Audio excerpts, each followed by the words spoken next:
Welcome back to the Gridiron Expert. Stanford has seen a major drop-off over the last few seasons. They are nothing like the program that we saw in the early 2010s and really going all the way up to about 2017. The Cardinal went 3-9 last year and are just 11-19 over the last 3 seasons, which means David Shaw has to deliver in 2022. If he can't, he might be on his way out.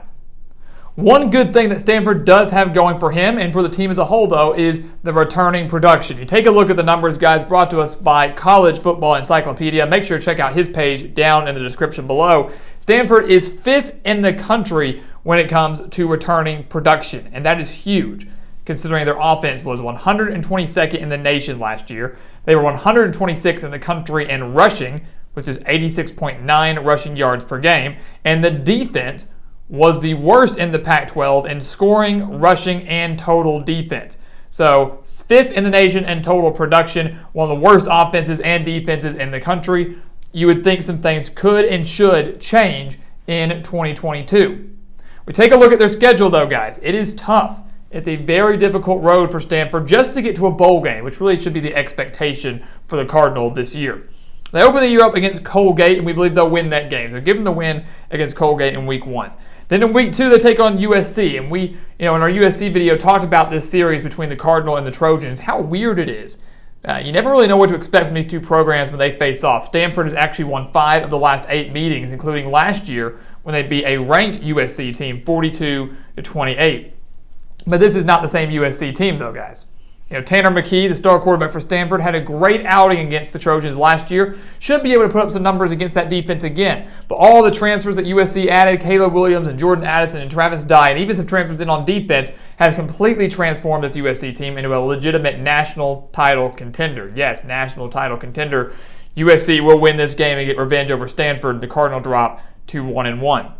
They get their early bye week, which is unfortunate for them because they have to play 10 straight games to close out the year. So an early bye week, not always ideal, but they come out of the bye to take on Washington, typically a fun game between the Huskies and the Cardinal too. Last year, no exception, Stanford losing 20-13. But now they're facing what should be a better Husky team. Washington was very disappointing last year. And the key number I'm looking at here is the fact that Washington was 1st in the country against the pass last year, had the best passing defense in the nation, which means Stanford, to win this game, is going to have to run the ball. And the biggest concern for Stanford is their offensive line and their run game after losing their top 2 rushers from last year and averaging just 86.9 rushing yards per game. Stanford simply can't run the ball, and they're going to have trouble up front in the trenches. I believe they lose this game to the Huskies right out of the bye. I also believe they lose the game on the road to Oregon. They upset Oregon last year, 31-24. It was one of the biggest upsets of the year.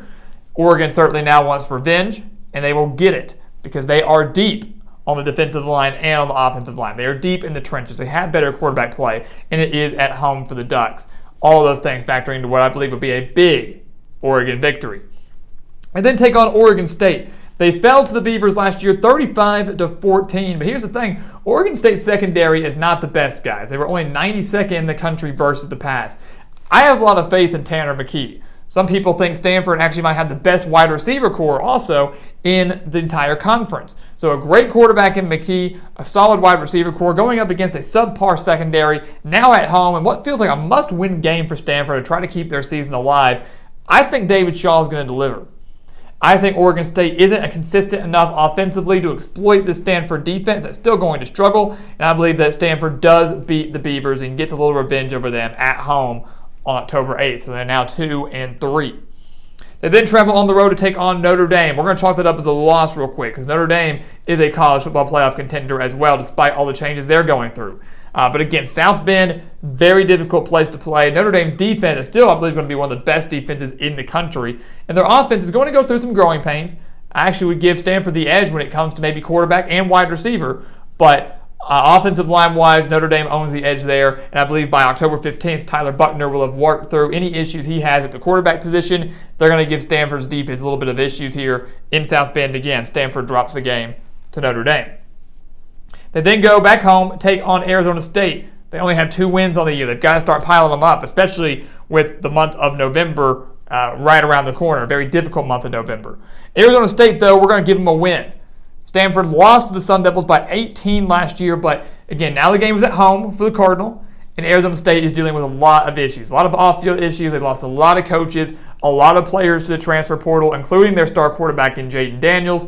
Emory Jones from Florida steps in, but he's wildly inconsistent, and the defense, guys, has replaced the entire secondary. And again, with a solid quarterback and wide receiver core, and what should be a much improved passing offense and offense as a whole for Stanford, I think they exploit the Sun Devils in this area, and they win this game at home. A much-needed win, their third of the year. They then go on the road to UCLA. They only fell to the Bruins by 11 last year, 35-24. UCLA actually had the worst passing defense in the Pac-12 last year, so Tanner McKee and his core of receivers could exploit the Bruins a little bit and put up some points against them. But UCLA has a fantastic offense. Zach Charbonnet at running back, a dual-threat quarterback, and Dorian Thompson-Robinson. They will exploit this Stanford defense. Again, that was the worst in the conference in every category except passing defense, which owns UCLA. So we believe they will fall to the Bruins at the Rose Bowl game. That we might see a lot of points scored. Might be around the same margin of victory here, about 10 points for UCLA, but regardless, the Cardinal will fall. They then go back home to take on Washington State. And here's the thing about that. Stanford lost to Washington State 34-31 last year, so a pretty close margin right there. Stanford owns the edge in the secondary, and I believe the offense can exploit Washington State. Because here's the thing, Washington State's going back to the air raid now with Cam Ward. I think it's going to work out perfectly for them for the most part. But I believe Stanford's secondary has enough to slow down that passing attack. And I believe that Stanford's offense has enough to exploit Washington State's defense, which to me would be the weak point of that Washington State team in the long run. So back at home, again, in a fight or flight mode for Stanford. They know what's coming ahead. They know they really need to win their home games here. I think David Shaw delivers again and gets them their fourth win over Washington State, which means they now have to win 2 of the last 3 to go bowling. Problem is, 2 of the last 3, or really all 3, are extremely tough. The road game at Utah, chalk that up as a loss. Salt Lake City, not an easy place to play. Utah won 52-7 last year against Stanford, racking up 441 rushing yards. 441 rushing yards in one game. I don't see Stanford's defense improving that much, especially now on the road. They will fall to Utah. They then take on California on the road. You know, this is a big-time rivalry matchup here. Anything can happen in these rivalry games. But against California last year, they lost by 30 points, lost 41-11. I don't see a 30-point swing coming for Stanford, especially with them having to go to Berkeley, having to go to California. Yes, it's all in the same state, but still, having to go to California, a team that should be improving a little bit offensively and usually has a very strong defense. If they can shut down Tanner McKee, the strength for California, again, will be in their secondary. They shut them down. They fall to California. I feel confident in that, which means now Stanford, regardless of what happens against BYU, they can't go bowling.